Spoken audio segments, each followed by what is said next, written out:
দিয়ে কোরআনের কথাগুলো একটু শ্রবণ করবেন। আব্দুল উজ্জা নামে একজন ব্যক্তি ছিল, তার চাচার কাছে লালিত পালিত হচ্ছিল। যেই যুবকদের অবদান হযরত আবু বকর। এখন বলতে পারেন ওই যে মৌমাছি গুনগুন করে, মৌমাছির নামে কি সূরা আছে? এই মৌমাছির নামে একটা সূরা দিলেন, সূরাতুন নাহল। মৌমাছির নামে আল্লাহ সূরা দিলেন। এইরকম করতে করতে রব্বুল কারীম প্রত্যেকটা সূরার একটা মর্মহত্ব দিয়ে দিয়েছেন। আমি আপনাদেরকে একটু আলোচনার দিকে চলে যাচ্ছি। আজকে যে আমার যুবকেরা, আজকে আমার তরুণেরা যে কোরআনের মাহফিলের ব্যবস্থা করে দিয়েছেন, এই যুবকদের একটা অবদান। সেই দিন আল্লাহর নবী মুহাম্মদুর রাসূলুল্লাহ সাল্লাল্লাহু আলাইহি ওয়াসাল্লামের জামানায় একজন ব্যক্তি ছিল, তার চাচার কাছে লালিত পালিত হচ্ছিল। একটু মন দিয়ে কোরআন দিয়ে, আমার অন্তর দিয়ে, আপনার অন্তর দিয়ে কোরআনের কথাগুলো একটু শ্রবণ করবেন। আব্দুল উজ্জা নামে একজন ব্যক্তি ছিল, তার চাচার কাছে লালিত পালিত হচ্ছিল।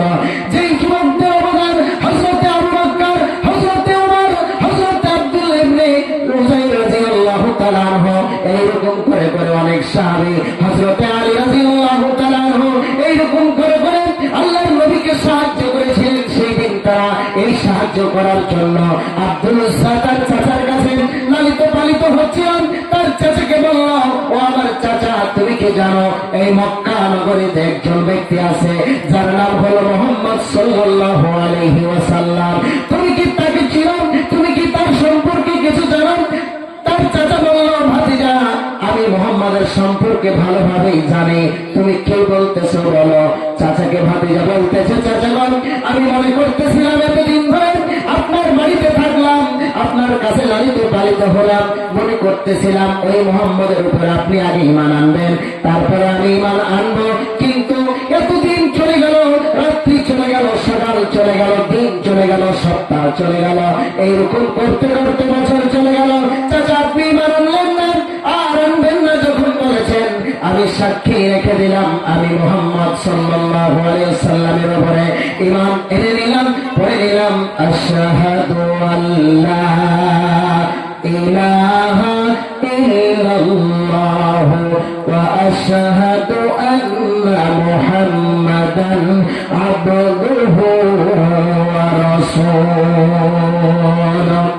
আব্দুল উজ্জাকে তার চাচা বলতেছে, ভাতিজা, তুমি যে ঈমান আনলে এর পরিণতি কি তুমি জানো? ভাতিজা বলতেছে, না, আমি জানি না। চাচা বলতেছে, ভাতিজা শোনো, তুমি একজন যুবক, 20 বছরের তরুণ যুবক, তরুতাজা যুবক, তুমি যে ঈমান এনেছ ওই আব্দুল্লাহর বেটা মুহাম্মাদের উপরে, তোমার এর পরিণতি কি জানো? তুমি যে আমার বাড়িতে লালিত পালিত হয়েছ, তোমাকে জায়গা জমি সব ছেড়ে দিতে হবে। ভাতিজা বলল, ঈমানের জন্য, ঈমান আনার জন্য যদি ঘর বাড়ি ছাড়া লাগে, ছাড়তে রাজি আছি। চাচা বলল, শুধু ঘর বাড়ি নয়, তোমার সম্পদ ছাড়তে হবে। ভাতিজা বলল, সব রাজি আছে। চাচা বলতেছে, ভাতিজা, তোমার পরনে যে কাপড়টা আছে, এই কাপড়টাও কিন্তু আমার টাকার কাপড়। ভাতিজা বলল, এই কাপড়ও ছেড়ে দিতে রাজি আছে। যখন চাচা এই কথা বলল, আব্দুল উজ্জা যুবক মানুষ, 20 বছরের তরুণ যুবক, সেই দিন কি করলো? তার গায়ের পোশাকটা খুলে ফেলে দিল, পরনের কাপড়টা খুলে ফেলে দিল, ঈমান আনার জন্য, নবী মুহাম্মদ রাসূলুল্লাহ সাল্লাল্লাহু আলাইহি ওয়াসাল্লামকে ভালোবাসার জন্য। সেই দিন মক্কা থেকে ওই আব্দুল উজ্জা দৌড় দিয়ে চলে গেলেন মদিনার দিকে। মদিনায় দিকে বসে আছেন তিনি, তার মায়ের কাছে গেলেন, মাকে বললেন, মা বলতেছে, দাদা, তোমার এই অবস্থা কেন হয়েছে? তোমার এই অবস্থা কে করলো? আব্দুল উজ্জা বলতেছে, মা, একটুখানি কাপড় আমাকে দাও, আমি এই কাপড় টুকা পরে বিশ্ব নবীর দরবারে চলে যাব। ওই যুবকের চোখে পানি দেখেন, তার মা বলতেছে, বেটা, আমার কাছে কোনো তো কাপড় নাই, আমার কাছে কোনো বস্ত্র নাই। ও আমার যুবকেরা, তরুণেরা, একটু কান খাড়া করে শুনুন, আপনাদের জীবনের রক্তের বিনিময়ে এই বাংলাদেশ স্বাধীন হয়েছে। সেই দিন মক্কা থেকে আল্লাহর নবী মুহাম্মদ রাসূলুল্লাহ সাল্লাল্লাহু আলাইহি ওয়াসাল্লাম মক্কা থেকে হিজরত করে মদিনায় চলে গেছিলেন। সেই দিন, যেদিন চলে যান, সেই দিন তার সাথে ছিল যুবকেরা।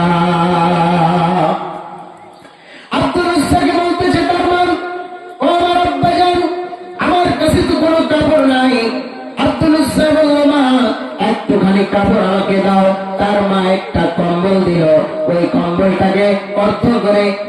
দিয়ে কিছু গায়ের দিকে দিল, নিচের দিকে পড়লো, ভালোভাবে ঢাকতেছে না। এই অবস্থায় আব্দুল উজ্জা দৌড় দিয়ে চলে গেলেন মদিনায়। আল্লাহর নবী আসহাবে সুফার ভিতরে বসে আছেন, বলতেছেন কে তুমি গো? তিনি বললেন আমার নাম আব্দুল উজ্জা। চুলগুলো উস্কো খুস্কো, ক্ষুধার্ত ভাব এমন অবস্থা হয়েছে, মনে হচ্ছে যেন কতদিন ধরে আব্দুল উজ্জা খাই নাই। বলতেছে তোমার এই অবস্থা কে করলো?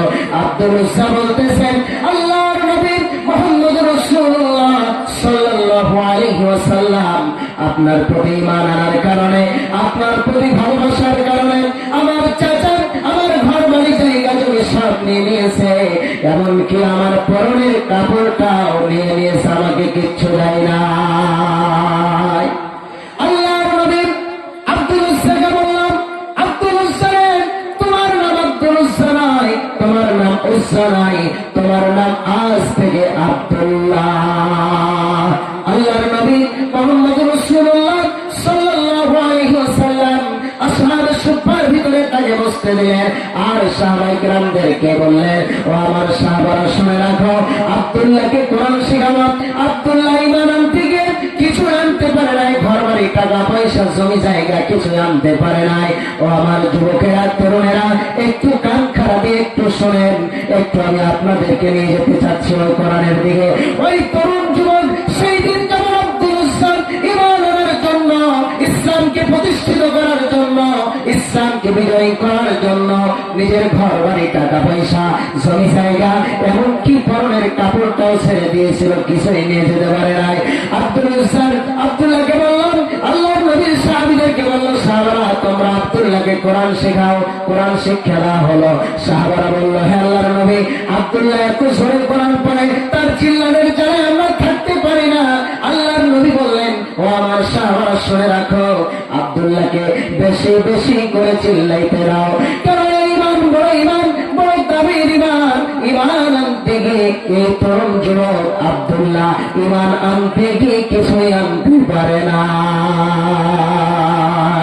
এইরকম সময় কিন্তু আমাদের সামনেও আসতে পারে, আমাদেরকে প্রস্তুত থাকতে হবে, আমাদেরকে হাতিয়ার হিসাবে আজকে আমাদের নেতারা, আজকে আমাদের কর্মীরা। এই জন্য আল্লাহ রাব্বুল আলামিন বলেন ওয়ানুরিদু আন নামুন্না আলাল্লাযীনা ইসতাদঈফু ফিল আরদি ওয়া নাজআলাহুমুল ওয়ারিসিন। এই বাংলাদেশে এই কোরআনের প্র্যাকটিক্যালি প্রমাণ হয়ে গেছে। আজ থেকে 1450 বছর আগে যেই মুহাম্মদ সাল্লাল্লাহু আলাইহি ওয়াসাল্লামের উপরে কোরআন নাযিল হয়েছিল, বর্তমান প্রেক্ষাপটে এই কোরআনের আয়াতের সাথে আমাদের বাংলাদেশের কথা মিলে গেছে। আজকে যারা আমাদেরকে দল থেকে বহিষ্কার করে দেওয়ার জন্য, দেশ থেকে বহিষ্কার করে দেওয়ার জন্য যারা ষড়যন্ত্র করেছিল, প্রায় তারা করেছিল, যারা আমাদেরকে এই কোরআনের মাহফিল থেকে ছিটকে দূরে ফেলে দেওয়ার জন্য ষড়যন্ত্র করেছিল, এই আল্লাহর কোরআন প্রমাণ করে দিয়েছে ওয়ানুরিদু আন নামুন্না আলাল্লাযীনা ইসতাদঈফু ফিল আরদি ওয়া নাজআলাহুমুল ওয়ারিসিন। আল্লাহ রাব্বুল আলামিন বলেন নিশ্চয় অবশ্যই অবশ্যই আমি তোমাদেরকে দুনিয়াতে রাজত্ব দান করব, ক্ষমতা দান করব, আর শুধু ক্ষমতা নয় আমি তোমাদেরকে আমার ওয়ারিস হিসাবে গ্রহণ করব। কিন্তু দেখেন আজকে যারা বর্তমান প্রেক্ষাপটে 5 আগস্টের আগে যারা আমাদেরকে বাতিল করার ঘোষণা করেছিল, তারা বাতিল হয়ে গেছে কিনা একটু জোরে চিল্লায় কথা বলেন ঠিক কিনা? বহু আইবা তুমি আইবা গো, আইসা বহু তুমি ক্ষমতা পাইবা না, কথা বলেন ঠিক কিনা? যারা কোরআনের বিরুদ্ধাচরণ করবেন, যারা আল্লাহ এবং আল্লাহ রাসূলের বিরুদ্ধাচরণ করবেন, যুগে যুগে কালে কালে আব্দুল্লাহর মতন, খাব্বাবের মতন, হযরতে বেলালের মতন, আম্মার বিন ইয়াসিরের মতন যারা রক্ত দিয়ে জীবন দিয়ে যারা ইসলামকে প্রতিষ্ঠিত করেছিল, এই প্রতিষ্ঠিত করার কারণে ওই যুবকদের রক্তের কারণে আজকে তারা দেশের মাটিতে থাকতে পারে। এমন একটা সময় গেছে যে এই কোরআনের মাহফিল 144 ধারা যায়, কথা বলেন ঠিক না? এমপি অনুমতি দেয় তো মেম্বার বন্ধ করে দেয়, আবার মেম্বার সাহেব দেয় তো চেয়ারম্যান আবার বন্ধ করে দেয়। আবার যারা কোরআনের বিপক্ষে তাদেরকে সভাপতি না করলে আবার কোরআনের মাহফিল করাও যায় না। কথা বলেন ঠিক না? দেখা যাচ্ছেন নাকি? আর কোনো ভয় আছে? এক সময় ভয় ছিল। আল্লাহ রাব্বুল আলামিন বলেন, আহাসিবান নাসু আন ইউতরাকু আন ইয়াকুলু আমান্না ওয়া হুম লা ইফতানুন।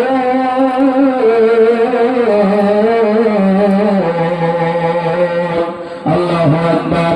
আল্লাহ রাব্বুল আলামিন বলেন, তোমরা কি মনে করেছো যে আমরা ঈমান এনেছি আর এই কথা বললেই আল্লাহ রাব্বুল আলামিন ছেড়ে দিবে নাকি?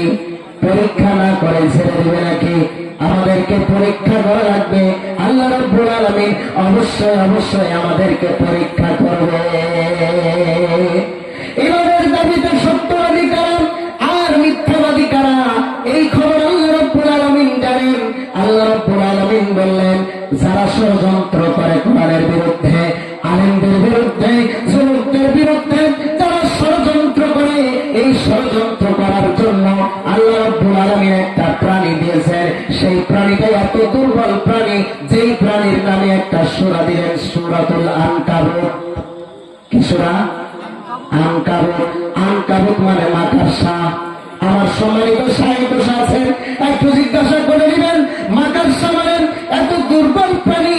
আল্লাহ রাব্বুল আলামিন বলেন, তোমাদেরকে নিয়ে যারা ষড়যন্ত্র করে বাংলাদেশের মাটিতে, ওই ফিলিস্তিনের মাটিতে, যারা আজকে ওই ইসরায়েলেরা আজকে ফিলিস্তিনদেরকে, ইসরায়েলেরা আজকে যারা ওই গাজাবাসীদের উপরে যেইভাবে নির্যাতন, চেসলিয়া বসিয়া আজকে ওই প্যালেস্টাইনের মুসলমানদেরকে নিয়ে যারা ষড়যন্ত্র করছে, আল্লাহ রাব্বুল আলামিন বলেন, এদের ষড়যন্ত্র হলো মাকড়সার জালের মতো দুর্বল। আল্লাহ রাব্বুল আলামিন বলেন, এরা তোমাদেরকে নিয়ে ষড়যন্ত্র করেন ওই খানকায়, ওই মাজারের গর্ভবনে, কিন্তু আমি আল্লাহ রাব্বুল আলামিন তোমাদের ব্যাপারে ফয়সালা করে আরশে আজিম থেকে তোমাদেরকে কেউ ঠেকাতে পারবে না। তবে তোমাদের প্রতি আমার একটু কর্তব্য আছে, আমি তোমাদেরকে এমনি এমনি ছেড়ে দেব না, আমি তোমাদেরকে পরীক্ষা করব। আল্লাহ রাব্বুল আলামিন বলেন, ইন্নাল্লাহা আশতারা মিনাল মুমিনিনা আনফুসাহুম ওয়া আমওয়ালাহুম বিআন্না লাহুমুল জান্নাহ। আল্লাহ রাব্বুল আলামিন বলেন, নিশ্চয় আমি জান্নাত বিক্রি করে দিয়েছি মুমিনদের কাছে, তাদের জান এবং মালের বিনিময়ে আমি আল্লাহ রাব্বুল আলামিন মুমিনদের কাছে আমার জান্নাত বিক্রি করে দিয়েছি। সেই জান্নাতের বিশালতাটা হচ্ছে আকাশ এবং জমিনের ব্যবধান। এই আকাশ এবং জমিনের যে ব্যবধান দেখতেছেন, এই আকাশ এবং জমিনের চাইতেও এই বিশাল জান্নাতের কথা আল্লাহ রাব্বুল আলামিন বলেন। কিন্তু আমি আল্লাহ রাব্বুল আলামিন প্রথমে কি বলেছি? জান এবং মাল দ্বারা। আজকে আমাদেরকে কখনো জান দেওয়া লাগতে পারে, কখনো মাল দেওয়া লাগতে পারে। কথা বলেন ঠিক কিনা? আমাদেরকে জানও দিতে হবে, মালও দিতে হবে। আজকে আমি আপনাদেরকে প্রশ্ন করতে চাই, আজকে আমরা যেখানে উপস্থিত হয়েছি আমাদের উদ্দেশ্য কি বলেন তো? আমাদের এই লিফলেটের মধ্যে লেখা আছে, ইফতার উন্নতি কল্পে, উন্নতি কল্পে। তাহলে আমরা যে মুসলিম জাতি, আমাদের যে ঐক্য হওয়ার যে একটা স্থান, এই ঈদুল ফিতর যেটা চলে গেছে, আর সামনে আছে ঈদুল আজহা। এই দুইটি ঈদে আমরা যে মুসলমানের একত্রিত হওয়ার জন্য যে স্থানটা আমাদের দরকার, সেই স্থানের উন্নয়ন আমাদের প্রয়োজন আছে না নাই? বলেন নাই? আছে। আমরা যেমন কোরআনকে ভালোবাসি, আমরা মুসলমান, আমাদের যে ইসলামকে যদি কেউ আঘাত করে, আমরা বসে থাকার জাতি, যারা বলেন আমরা বসে থাকার জাতি নয়। কি বলতেছে চাচা? হেনা কোথায়? হেনা চাচা তখন বলছে হেনার তো ভুল হয়ে গেছে, বুঝলেন না? তো যুবক ভাইয়েরা আমার,